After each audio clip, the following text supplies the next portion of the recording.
Después de Gaza, después del Líbano, viene Turquía. Así declara, ha sido la advertencia de Recep Tayyip Erdogan, señores. Ha sido una semana bastante fuerte, compleja, con mucha controversia. Ya lo sabemos a estas alturas, la respuesta por parte de Irán a Israel.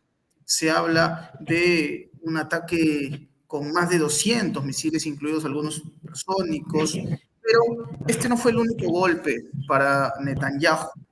También desde Turquía alzan la mirada y advierten que se lo piense dos veces si es que en algún momento se le pasa por la cabeza tomar medidas mucho más imperialistas, si se quiere, ¿no? Recep Tayyip Erdogan ha sido consciente o es consciente de lo ocurrido hace algunos días en Líbano y dice, este señor es capaz incluso de ir por Turquía. Lo acaba de anunciar, lo acaba de advertir Recep Tayyip Erdogan. Hoy en día hablar de Netanyahu despierta ese tipo de sensaciones, ¿no? De un personaje que aparentemente no tiene límites, que no tiene fronteras, no tiene líneas rojas. Erdogan ha sido muy, pero muy... Dice, este señor representa una amenaza. Amenaza que, por supuesto, iremos viendo hasta qué punto llega a consolidarse de la mano de Washington.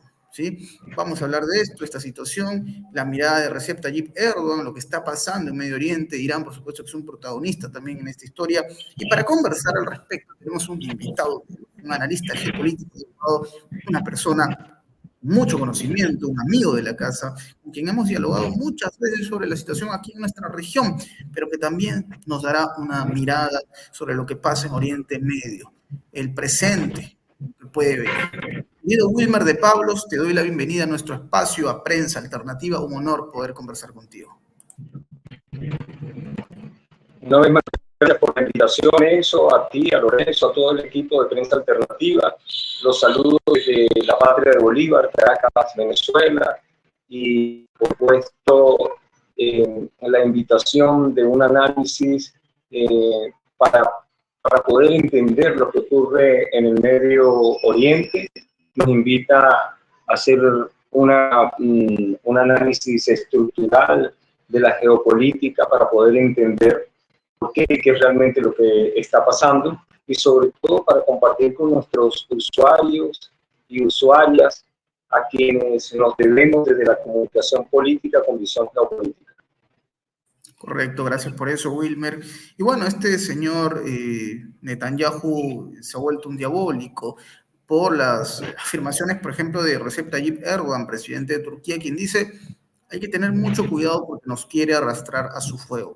Dice, ya invadió Gaza, ha ido al Líbano, y Turquía podría ser su próximo objetivo. Lo ha advertido Recep Tayyip Erdogan en un comentario que, por supuesto, genera muchas interrogantes. ¿Hasta qué punto esto podría concretarse?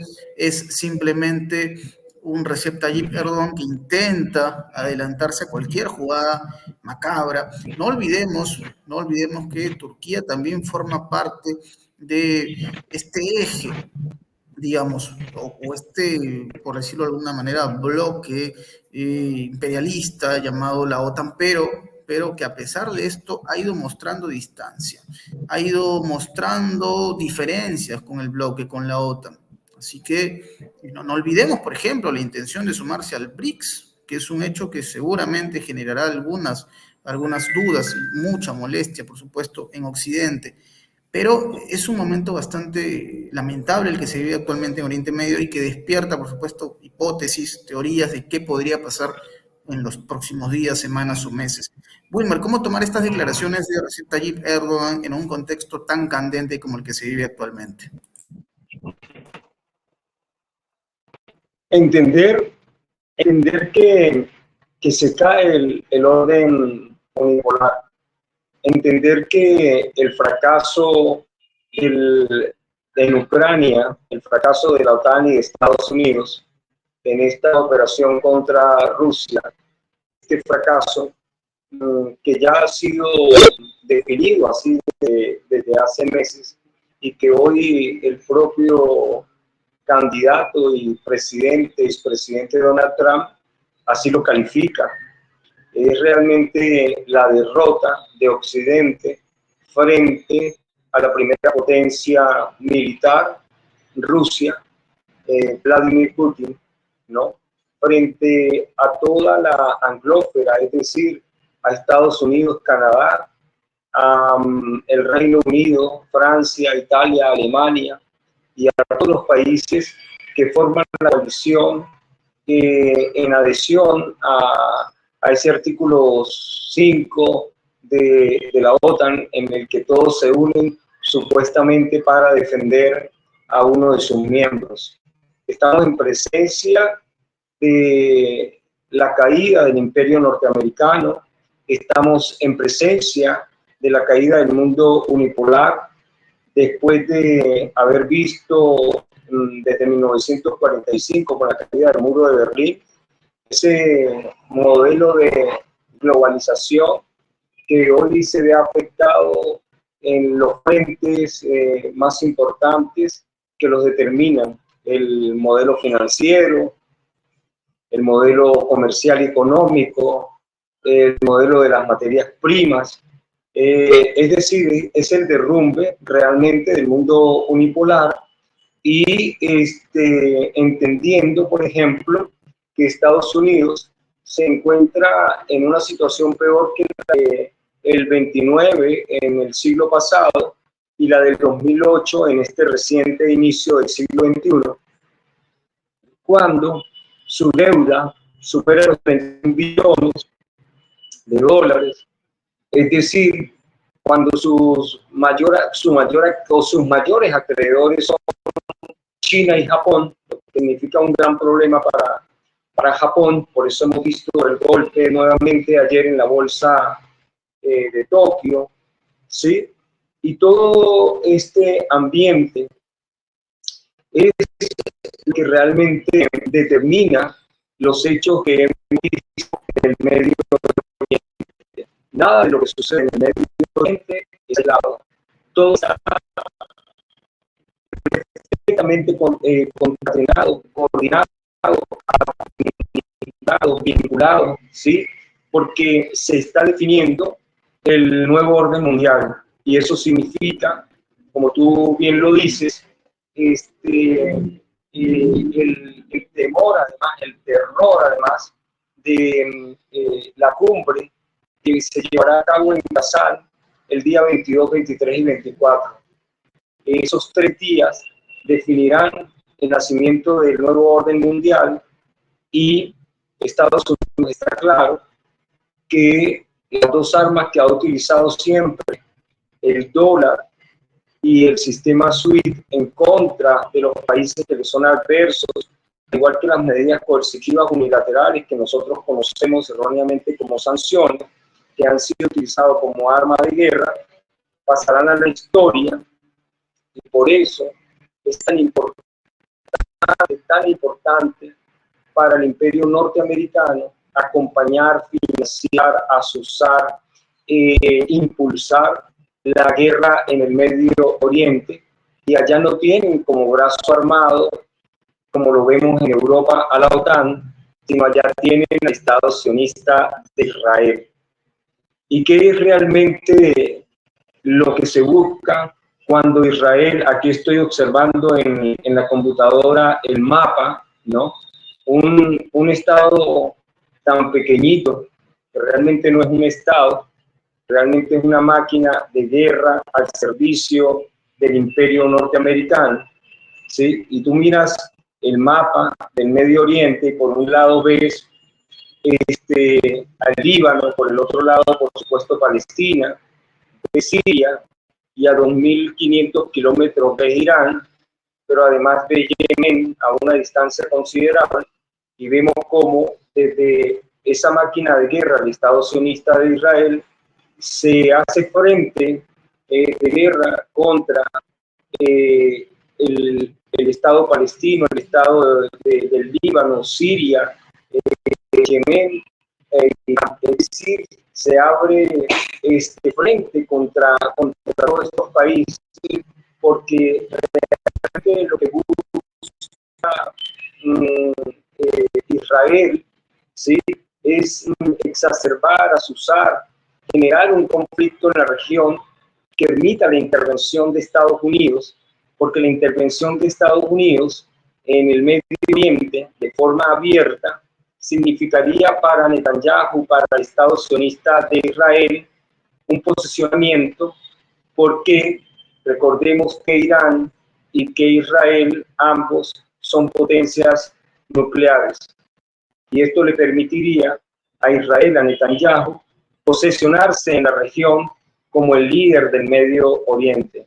Realmente no es poca cosa, no es ingenua, no es simple y llana la declaración del presidente de Turquía, el presidente Recep Tayyip Erdogan, porque la planificación o la proyección a futuro que él hace de este conflicto evidencia que el próximo objetivo es y será Turquía. Y es una, digamos, declaración, como tú mencionas, que va de la mano con el historial, que va de la mano con los antecedentes, pero hay un factor que es muy interesante y que puede generar también controversia, ¿no? Tal vez hace unos 30 años el escenario hubiese sido completamente distinto, ¿no? Tal vez menos. Pero hoy en día el factor Rusia aparece como un equilibrio, como un contrapeso. De hecho, desde Rusia hablan de manera abierta, condenan de manera abierta lo que está pasando en Oriente Medio y culpan a Washington. Yo recuerdo, Wilmer, declaraciones que dio María Zaharova, por ejemplo, quien habla del fracaso de la administración Biden en Oriente Medio y todo lo que estamos observando. Ella hablaba puntualmente de la administración Biden. Y hay que hacer énfasis cuando dice administración Biden y no dice, por ejemplo, del imperio, no dice del establishment estadounidense, no habla de las élites, habla puntualmente de este señor. La pregunta del millón es, ¿hasta qué punto digamos, suceso, lo que estamos observando, va a perjudicar a Estados Unidos? Me refiero al ala demócrata, considerando que Kamala Harris está esperanzadísima en ser presidenta y es, en todo caso, la continuación del señor Joe Biden. ¿Van a sentir el golpe? ¿Esto que estamos observando va a generar un sacudón de cara a las elecciones para ti en Estados Unidos? ¿Tendrá algún tipo de impacto? Es muy bueno tu enfoque, Enzo. Realmente te felicito por esa introducción, porque es muy importante que nuestros usuarios y usuarias tengan claro que la administración de Joe Biden en esa operación en Europa realmente fracasó. Pero, ¿qué se están jugando hoy en el Medio Oriente? En principio, tenemos que entender que Biden no gobierna Estados Unidos, que los demócratas que dirigen ese gobierno realmente son el secretario de Estado, Blinken, ¿sí? Y el asesor de política o de guerra, Sullivan, acompañados con la guerrerista conocida por todos nosotros, Victoria Nuland, que en el 2014 en la plaza de Maidán inició todo el conflicto en Ucrania, ¿no? Realmente ellos son los actores de la guerra y su objetivo fundamental es acompañar las actuaciones de Netanyahu. Y cuando decimos Netanyahu, quiero que lo veamos no de forma personalizada, es decir, no es realmente Netanyahu. Recordemos que detrás de todos estos actores están las corporaciones militares, las corporaciones de la guerra, es decir, el ala militar americana, que no es más que una corporación. Por eso es que Estados Unidos, siempre lo decimos, no es una democracia, no es una estructura donde el poder está al servicio del pueblo, en razón de políticas públicas, de salud, de educación, de recreación o de pensiones. Lo que se vive en Estados Unidos en la actualidad es realmente una guerra civil que se oculta cuando en ese país más de 350 millones de habitantes tienen en su poder más de 400 millones de armas en la calle, cuando las variables de salud, de educación, de recreación, de consumo realmente son vergonzosas, pero por supuesto la industria o las corporaciones de la desinformación no lo muestran. Ellos no se dedican a gobernar como nuestros países a favor de los pueblos, ellos simplemente están allí para servir a las corporaciones que están de ellos, por eso es que ellos son una corporocracia, corporaciones que en algunas oportunidades son militares, en alguna otra oportunidad son energéticas, en alguna otra oportunidad son de las telecomunicaciones, pero en fin de cuentas son empresas, el Estado profundo, es lo que nosotros llamamos las transnacionales, los verdaderos amos del poder que mueven los hilos para todos estos actores.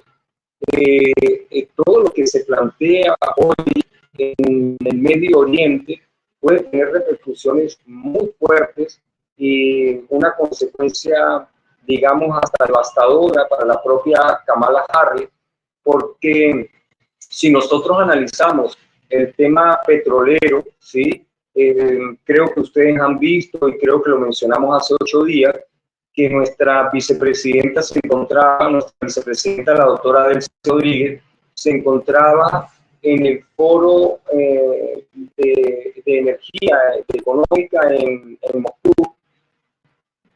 Por supuesto, porque Venezuela tiene las reservas más importantes de petróleo del mundo, ya lo hemos dicho, pero también tiene importantes reservas de gas, y ustedes saben que la energía, el petróleo no ha sido desplazado hasta este momento, es el combustible de toda la industria. Pero además de eso, ella fue invitada a Turquía, donde se reunió, por supuesto, con los más altos funcionarios, y se acaba de hacer un balance de nuestras relaciones bilaterales, porque Turquía es un actor sumamente importante cuando nada más visualizamos su posición geográfica. Nosotros vemos cómo Turquía se encuentra entre Europa y entre lo que conocemos como Asia Occidental o Eurasia, es decir, Medio Oriente. Su posición solo geográfica ya es extraordinaria, es un aliado para nosotros. Además, tenemos extraordinarias relaciones con el gobierno de Turquía.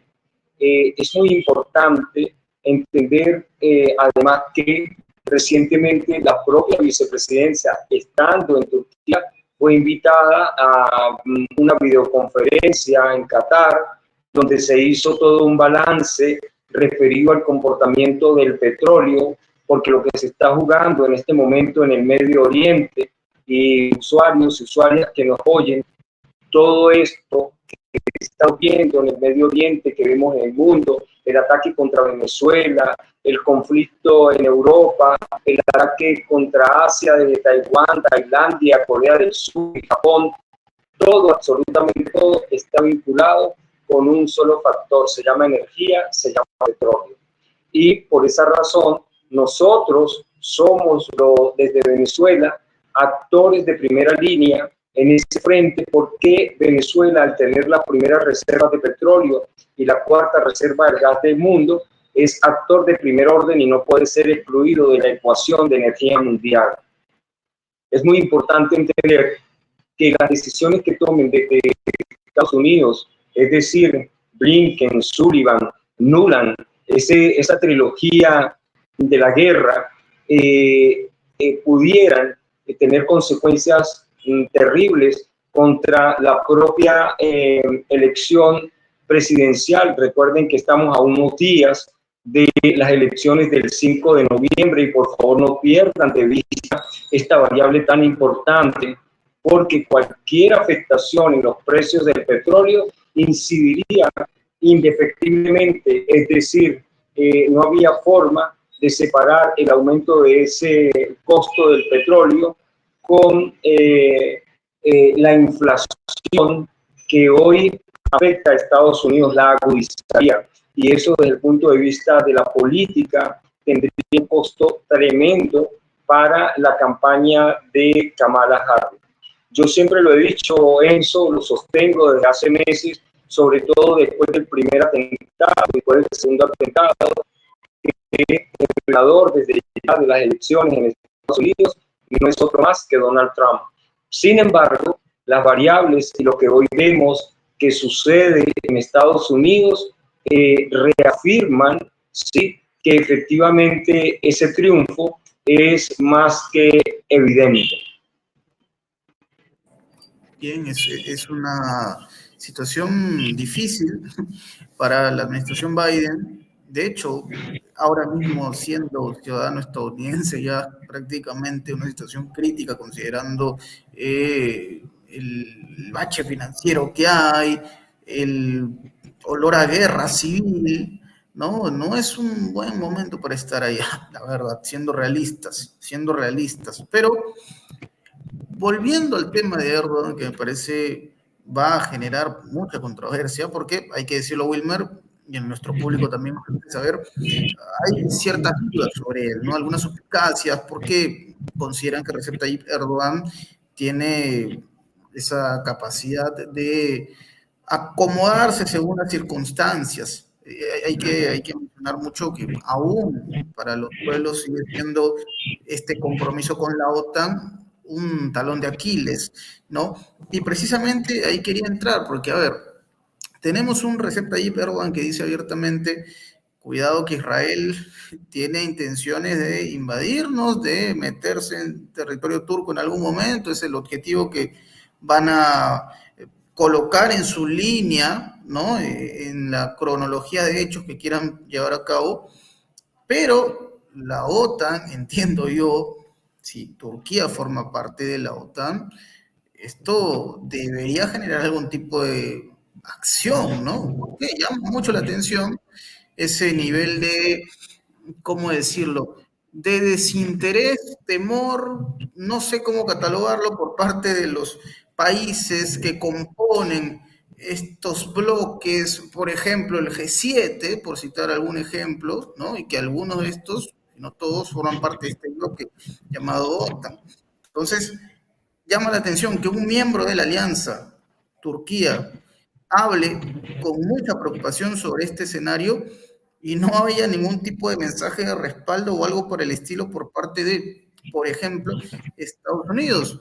La pregunta es, esta alianza, si es que un escenario como el que plantea Erdogan llega a darse, ¿qué decisión va a tomar?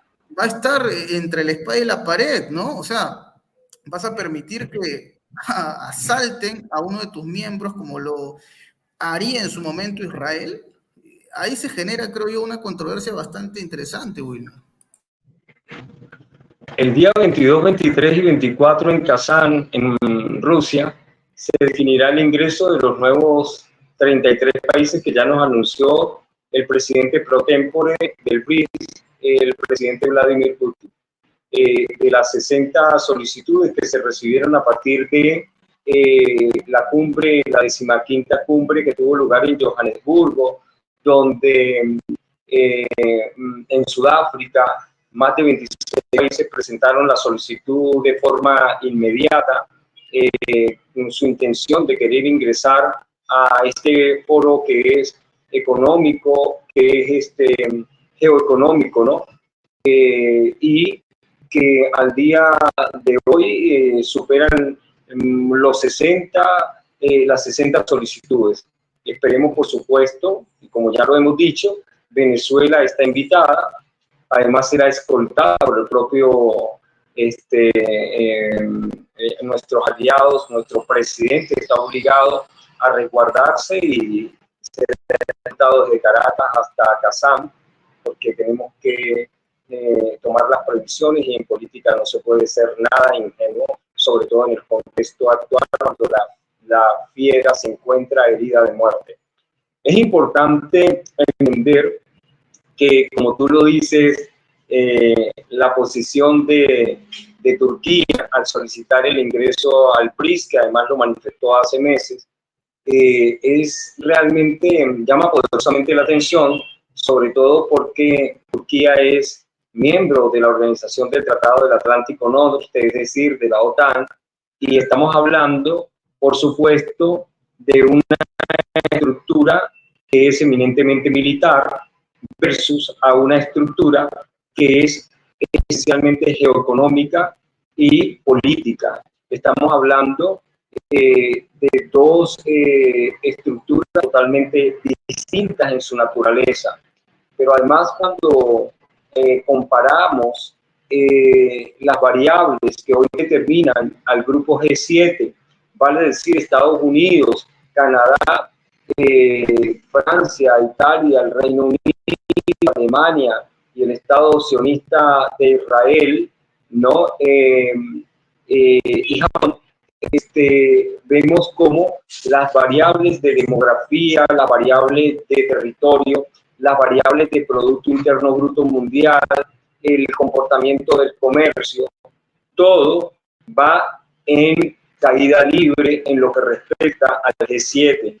Mientras que cuando analizamos las mismas variables del BRICS, es decir, demografía, territorio, comercio, Producto Interno Bruto, entre otras variables energéticas, vemos que la tendencia es hacia el alza.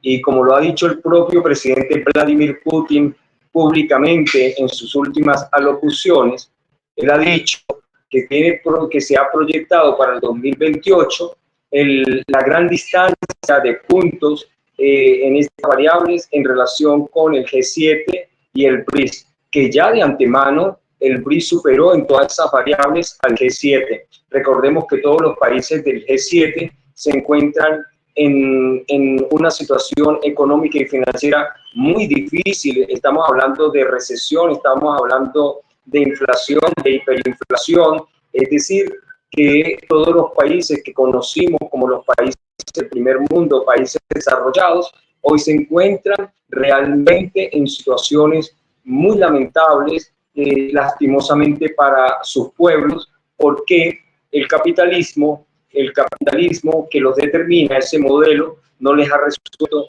ningún problema, y porque ese modelo, como ya lo hemos dicho, solo responde a los intereses del Estado profundo y no de los pueblos. Es muy importante, además, entender que lo que se juega en el Medio Oriente no solamente se trata del prestigio y la posición que pudiera tener Israel en el sentido de nuclear comparado con Irán, es decir, que un conflicto abierto entre Estados Unidos e Irán impulsaría y exacerbaría la posición de Israel en esa parte de la región. Tenemos que hacer lecturas vinculadas al contexto actual, y esto afectaría, por supuesto, a los aliados nuestros en la región que son parte del BRICS más. Es decir, Brasil, Rusia, India, China, Sudáfrica, y recordemos que recientemente en enero ingresó Egipto, Etiopía, también ingresó Irán, un actor de primer orden fundamental para nosotros en el Medio Oriente, los Emiratos Árabes, ¿sí? Y Arabia Saudita. Es decir, que detrás de la jugada también está una flecha, un dardo, una bala dirigida a herir profundamente la nueva alianza de orden multipolar al que apostamos en el nuevo global, es decir, BRICS Plus más la Organización de Cooperación de Shanghái más la ASEAN. Es muy importante también entender que en esa desestabilización del Medio Oriente que se juega desde Israel, el brazo armado de Estados Unidos, está implosionar, está bloquear, está sabotear, por supuesto, el proyecto más importante en el mundo, que no es otro más que el proyecto de la ruta de la seda, que parte desde China hacia Europa del Este y pasa por el Medio Oriente y pasa, por supuesto, por todas estas rutas comerciales que son tan importantes, porque no solamente es comercio, es energía, entre otras cosas. Es importante siempre adminicular, concatenar, vincular todas estas variables, porque estas variables son fundamentales en el análisis estructural. Y obviamente, hablando de esto, a ver, yo me pongo a pensar en este detalle, ¿no? Todos los elementos que juntamos aquí en esta conversación deberían generar una suerte de reacción de, por ejemplo, Naciones Unidas, ¿no? O sea, uno dice, bueno, un programa como Prensa Alternativa, el señor Wilmer de Pablos y el señor Enzo Anchande están conversando sobre asuntos que son de interés mundial y que tienen que ver con la seguridad de cada uno de nosotros. Y es impresionante que en Naciones Unidas aparentemente hay una desidia, ¿no? Es como que prefieren mirar el tema a medio ojo, como se dice, ¿no? Por ejemplo, a ver, yo me imagino que esto se debe saber en Venezuela, que debe caer muy mal la posición que toma la relatora de la ONU, que salió hace algunos días aprovechando el espacio en la Asamblea General para cuestionar lo que ella dice que es una persecución contra la defensa de Edmundo González, ¿no? Y hablaba de los abogados y todo el asunto de por medio. Y bueno, para Venezuela es indignante que no haya un pronunciamiento como tal de esta persona sobre el asunto en la Franja de Gaza. De hecho, el propio Recep Tayyip Erdogan dijo hace poco también, sería bueno, obviamente nadie quiere acá que esta situación escale, pero sería bueno que en la ONU tomen la seriedad debida, porque en otro contexto la ONU permitiría que se utilice la fuerza contra Israel para que se pueda detener tantas fechorías, ¿no? El ataque al Líbano, y por qué no decirlo también, la historia lo dice así, lo que pasa en la Franja de Gaza. Entonces, es un detalle no menor el posicionamiento de Naciones Unidas tan conveniente, tan sesgado, en un momento en el que precisamente Naciones Unidas no es que sea el nombre que represente el accionar de este bloque, ¿no? Parece que es Naciones Unidas menos y una lista de países que, por supuesto, selectivamente han ido excluyendo. ¿Qué mirada, Wilmer, tiene sobre el comportamiento de la ONU considerando estos elementos? A nuestros usuarias y usuarios de Prensa Alternativa que nos oyen, que nos siguen y que además nos comentan siempre con tanto respeto, los leo siempre, Enzo, y agradezco sus extraordinarios comentarios a este extraordinario programa, porque el objetivo nuestro es hacer un aporte histórico en medio de esta guerra que es híbrida, que es de cuarta, que es de quinta generación, que es una guerra cognitiva que está dirigida a desinformar a nuestros pueblos y a distraerlos. Yo siempre estoy muy atento de sus comentarios y aprendo muchísimo, sobre todo porque siempre hay análisis muy cortos, muy serios y elementos que nosotros debemos valorar. Cuando hemos hablado en otras oportunidades de la Organización de Naciones Unidas, que nació después del 45, es decir, después de la Segunda Guerra Mundial, que se supone que además todas esas estructuras como la OTAN, que habían nacido para garantizar la democracia, para garantizar los derechos humanos y el equilibrio, la paz mundial, hoy tenemos que decirlo con mucha seriedad y con mucha responsabilidad, son estructuras al servicio del hegemón norteamericano y sus aliados. La actuación vergonzosa, histórica de Naciones Unidas hoy se hace más evidente que nunca. ¿Cuándo habíamos oído nosotros a el primer ministro Benjamin Netanyahu declarar persona non grata a un secretario de Naciones Unidas por evidenciar el horror del que es objeto el hermano pueblo palestino? Es decir, el genocidio, o más específicamente el etnocidio, porque van contra una raza, van contra un pueblo específico, con la intención de desaparecerlo, de eliminarlo de la faz de la tierra, ¿sí? Y el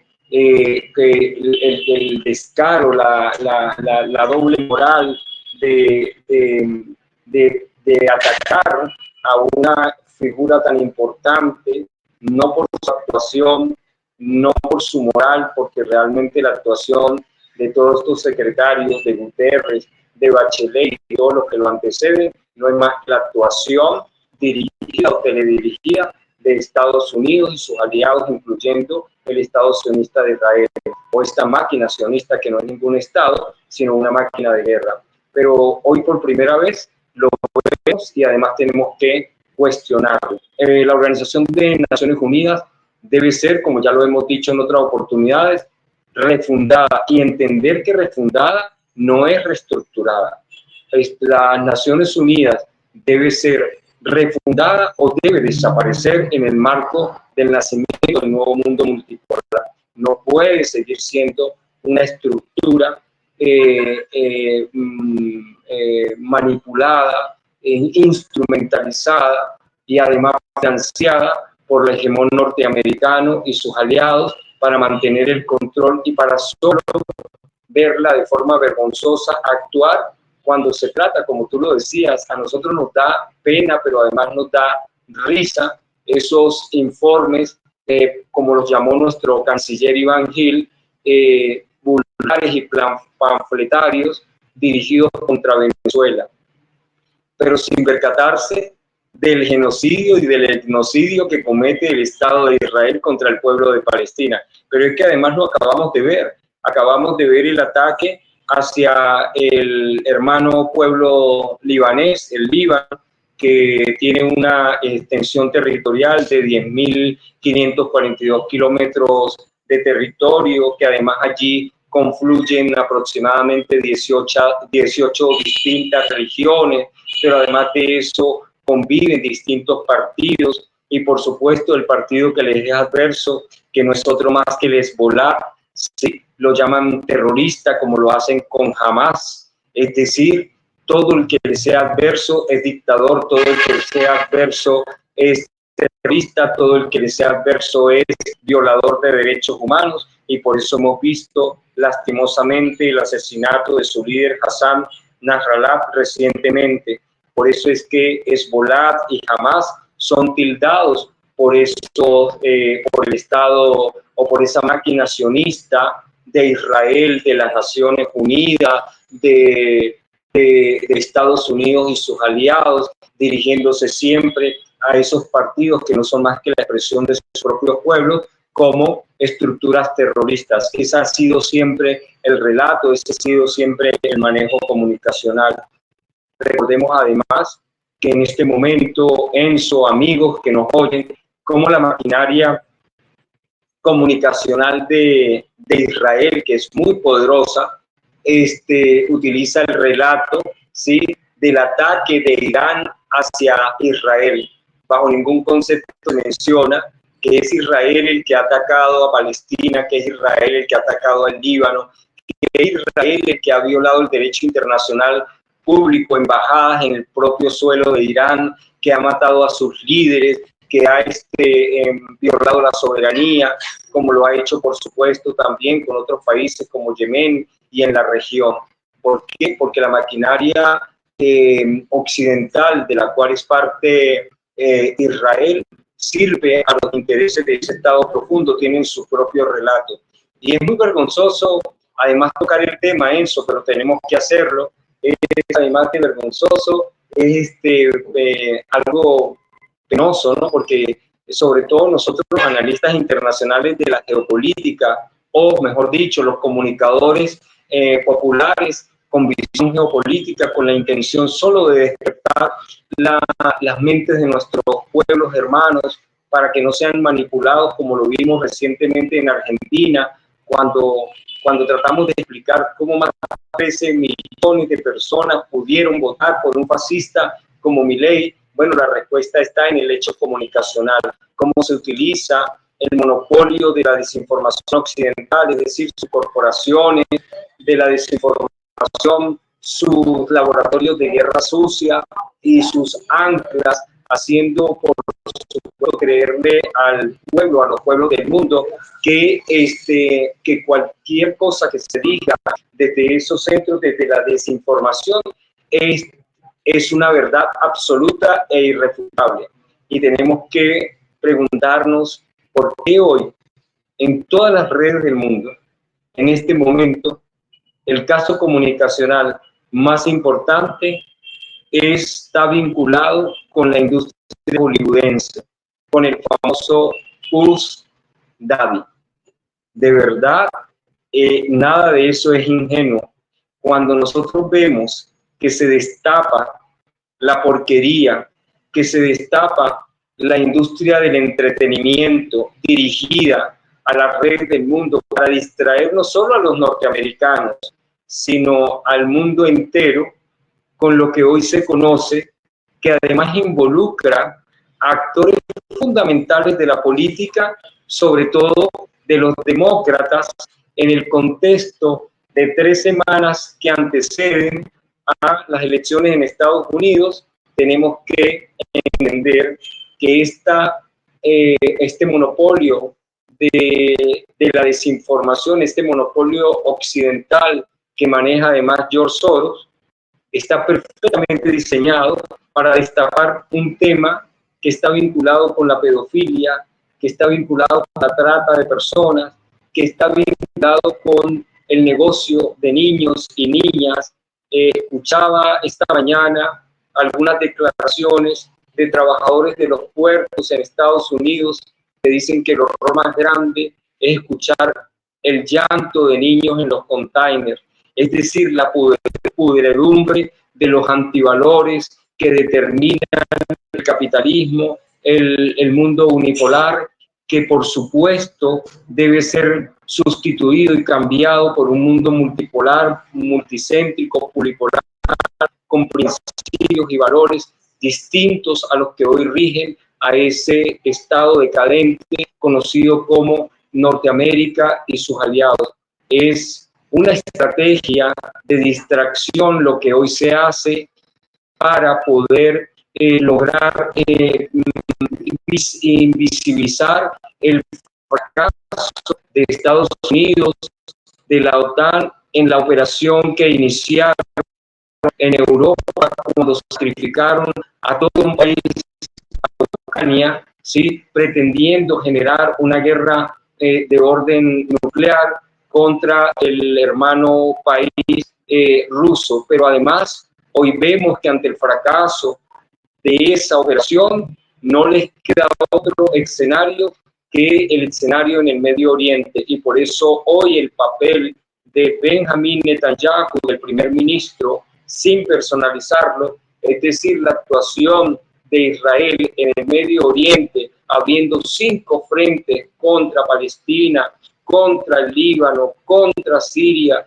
contra Yemen, contra Irán, y por supuesto el llamado de Recep Tayyip Erdogan no está perfectamente vinculado, porque la intención, repito, de Israel es convertirse en el actor más importante en la región, causando, por supuesto, un conflicto directo entre Siria, entre Irán, y Estados Unidos, que le permita a él posicionarse como el actor más importante, porque sabemos que tienen importante material nuclear, muy importante, y eso los posesionaría en la región. Por eso la mirada, Enzo, para nuestros usuarios y usuarias, tiene que ser una mirada amplia, pero sobre todo muy clara, muy llana, muy transparente, sencilla y sobre todo potable, porque cuando a nosotros nos hablan del tema del Medio Oriente, nos sentimos tan distantes de esas realidades, pero es que esas realidades no son ajenas a las realidades que vivimos en América Latina, que se viven en Europa y que se viven en otra parte del mundo.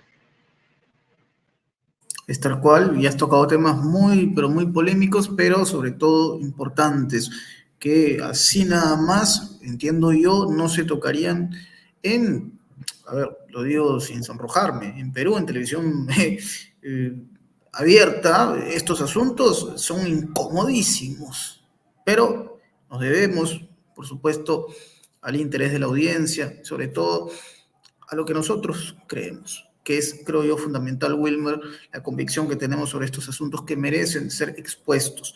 Así que, dicho esto, querido Wilmer de Pablos, yo te agradezco por tu tiempo, tu generosidad para con nosotros, para con Prensa Alternativa, y te invito a darnos una reflexión, que es habitual en este tipo de conversaciones, un mensaje que te gustaría quizás dejarle a nuestra audiencia, algo para poder reflexionar al respecto de estos asuntos. Sí, entender que realmente lo que se está jugando hoy en el Medio Oriente realmente es el conflicto entre el mundo unipolar y el nacimiento del nuevo orden mundial.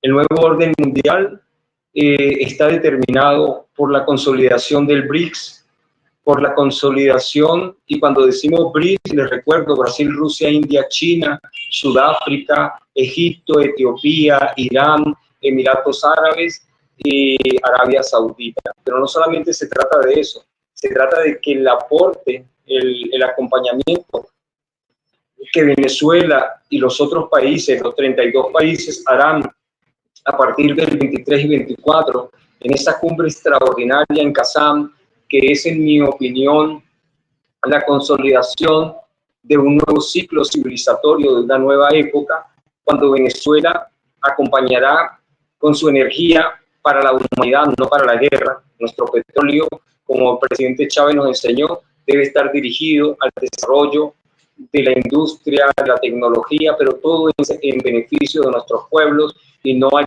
servicio de las élites para la guerra, o para la guerra en beneficio de las élites. Es decir, se está jugando la confrontación de ese mundo unipolar con ese mundo multipolar, que además va a estar acompañado por la Organización de Cooperación de Shanghái, pero además de la Asociación de Naciones del Sudeste Asiático, que se conoce como la ASEAN.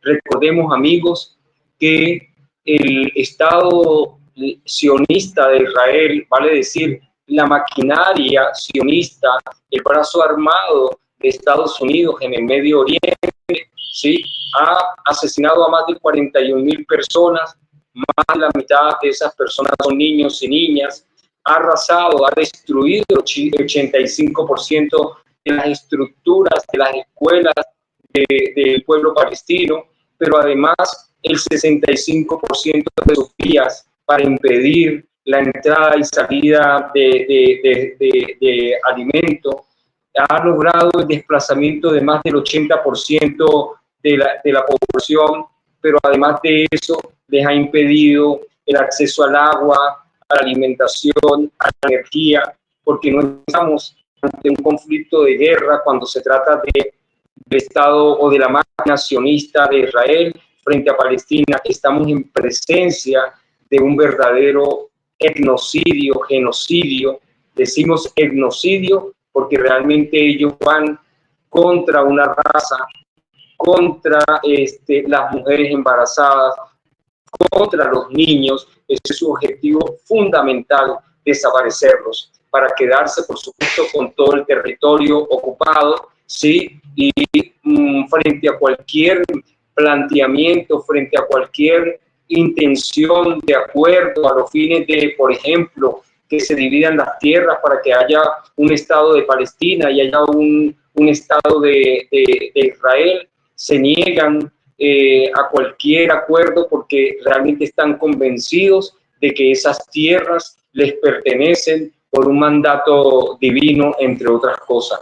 Es muy importante, amigos y amigas, entender que lo que se juega en estos últimos días, por eso Venezuela nos encontramos en alerta máxima, no solamente por lo que día a día visualizamos en Venezuela, el intento de genocidio contra nuestro presidente obrero Nicolás Maduro Moro, contra nuestras instituciones atacadas desde todas las perspectivas, el ejecutivo, el legislativo, judicial, el electoral y el moral, contra el ataque a nuestras fuerzas armadas y a nuestra milicia, contra el ataque a nuestro pueblo a través de las medidas coercitivas unilaterales, porque ha sido un ataque de guerra híbrida contra nuestro pueblo, entendiendo que frente a nosotros en la fachada del Caribe, Holanda tiene las bases, Holanda es OTAN y tenemos Aruba, Bonaire, Curazao, tenemos 40 bases militares de Estados Unidos en la cuenca del Caribe, pero toda Colombia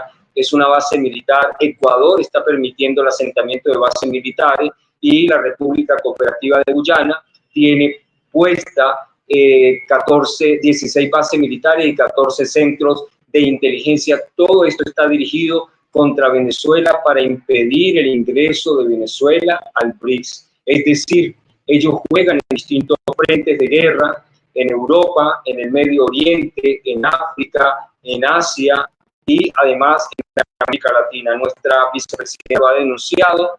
Ya en los mapas de guerra del Imperio Norteamericano aparece la fachada atlántica, donde se visualiza un conflicto de antemano y para nadie es un secreto el recorrido que hace la generala del Comando Sur por la región, Laura Richardson, pero además hemos visto al encargado del hemisferio sur pronunciándose siempre contra Venezuela. El tema de las actas electorales a los que tú hacías referencia, desde la Organización de Estados Americanos, desde esa estructura vergonzosa, es risible, realmente es risible que la puesta en escena contra nuestro país desde los parlamentos, desde el Congreso de Estados Unidos hasta la Patagonia, es decir, hasta Argentina, y en Europa, desde el Parlamento Europeo, realmente es vergonzoso. Para nosotros, los analistas internacionales de la geopolítica con visión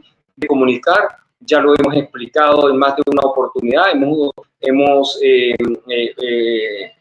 ampliamente hablado del tema por prensa alternativa para toda la patria grande, y es muy importante, Enzo, entender que nuestros usuarios y usuarias tengan muy claro que lo que se está jugando realmente es la confrontación de un modelo en decadencia, el mundo unipolar, frente al nacimiento de un nuevo mundo multipolar y pluricéntrico. Darte las gracias a todo el equipo de prensa alternativa una vez más por la elección. Gracias por pasearme hoy por el Medio Oriente. Normalmente manejamos ese tema, de alguna forma lo mencionamos, pero hasta ahí es un tema interesante de la geopolítica mundial y no está desconectado para nada de las realidades que vivimos, sobre todo cuando nuestra región es tan rica en commodities, en materias primas. Es correcto, la coyuntura nos llevó a esto, pero entiendo el público lo va a valorar y mucho, Wilmer. Yo te agradezco por eso, por tu disponibilidad, tu conocimiento, que siempre enriquece este tipo de conversaciones a través de prensa alternativa. Te doy las gracias e invito al público, a la audiencia, a suscribirse, háganse miembros también a través del botón unirse. Mi nombre es Enzo Anchante. Nos estaremos reencontrando en una próxima oportunidad. Hasta pronto.